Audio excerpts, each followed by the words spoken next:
یو نظم درته ډالۍ کوم د هغې سرخط دی سپوږمۍ.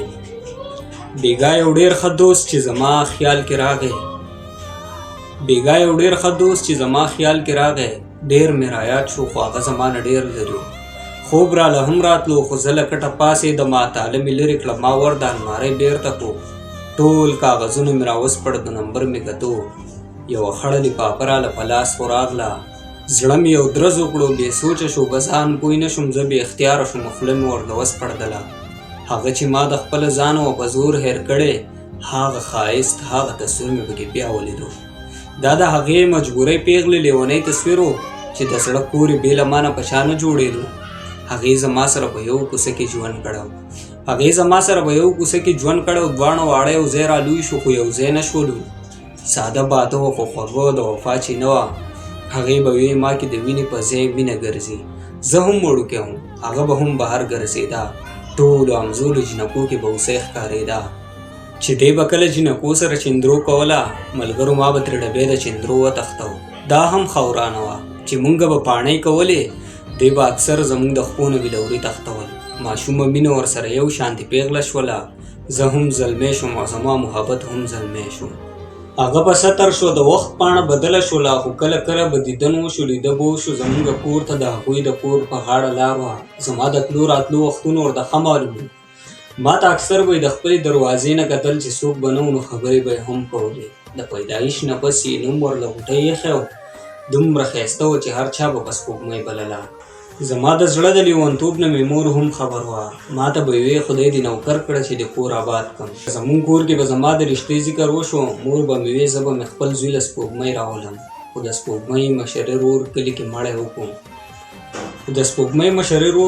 کې مړی وکړو، روغه کېدله خو سوره کې سپوږمۍ غوښتله چې دا غوښتنه څنګه زما په زړګي نه ځایېده، داسې سپوږمۍ هم برداشت ونه کړو، انکار یې وکړو. هغې وې دا کوم پښتو دا او دا کوم اسلام دی چې یو لور دې په ډولۍ کې د دشمن ګرځي، مړی به ورور وکړي او اور ته بیا خور غورځوي. هغې وې دا دستور غلط دی، دا رواج ختم کړی. خو مور او پلار یې ورته ډېر په دلاسه وویل ستا په شان ډېرو خویندو قربانۍ کړي دي، که ته انکار کوې نو ستا خوښه، خو سوچ پرې وکړه، ستا په اقرار دې د مرګي د خولې نه ورور راوځي. د سپوږمۍ سترګو کې د اوښکو سیلاب نه وچېدو، د سپوږمۍ سترګو کې د اوښکو سیلاب نه وچېدو. هغه په یو دوه کې حیرانه وه، هېڅ چل نه ورتلو. یو خوا د مینې مقدسه او رښتینې جذبه، بل خوا یې مخې ته یو شاړ شپړ دستور ولاړو.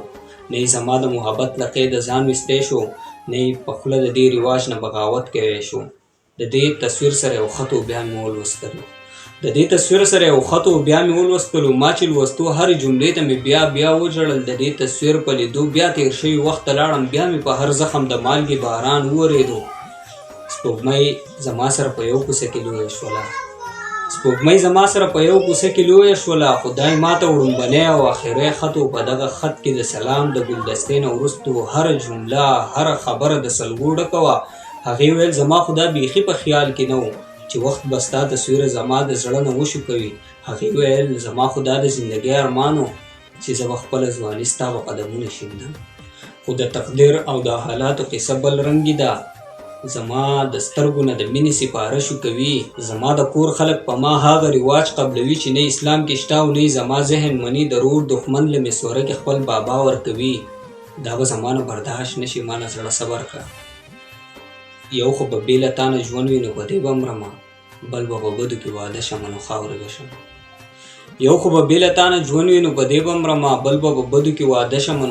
به شم. چې د خپل خوږ لالا د لاسه به ژوندون مرمه. د دې نه ښه ده چې ځان مړ کړم، خودکشي وکړمه. دا زما خط چې کله وګورې نو وایي سیزه، زما د مرګ نه پس پرې خپل غمونه مه زیاتوه. ما چې دا اوښکې خط د سپوږمۍ ولوستلو، ما هم کاغذ او پین راواغست او جواب به لیکو، خو ما لا خط کې سلام هم پوره لیکلی نه و. په دې کې چغه شوه چې مړه شوه سپوږمۍ، ځان پانسي